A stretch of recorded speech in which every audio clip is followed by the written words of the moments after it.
বিশ্বের সবচেয়ে বড় যুদ্ধ বাহ্যিকভাবে নয়, বরং নিজের মধ্যে দুর্বলতা, অলসতা এবং অহংকারের বিরুদ্ধে লড়াই। যিনি প্রতিদিন এই যুদ্ধে জয়ী হন, তিনি প্রকৃত বিজয়ী। নমস্কার, শুভ সকাল। আচার্য চাণক্যের এই উপদেশ স্মরণ করে আজকের দিন শুরু করা যাক। আজ 17 জানুয়ারি, শনিবার। পঞ্জিকা অনুসারে আজ মা কৃষ্ণা চতুর্দশী তিথি। মেষ, বৃষ ও মিথুন রাশির জাতকদের ভাগ্যে আজ কি আছে জেনে নিন।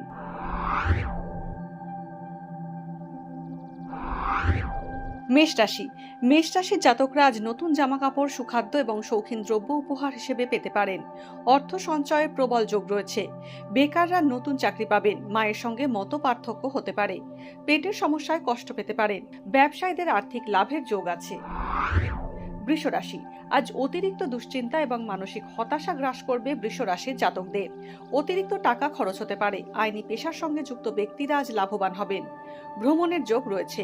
ব্যবসায়ীরা নতুন উদ্যম এবং প্রচেষ্টায় সাফল্য পেতে পারেন। মিথুন রাশির জাতকদের বাড়িতে আজ নতুন অতিথি আসতে পারেন। স্বামী বা স্ত্রীর শরীর স্বাস্থ্য খুব একটা ভালো থাকবে না। দূর দেশে ভ্রমণের পরিকল্পনা করতে পারেন। চাকরিতে পদোন্নতির যোগ রয়েছে। বাস্তু সংক্রান্ত কোনো সমস্যা দেখা দিতে পারে।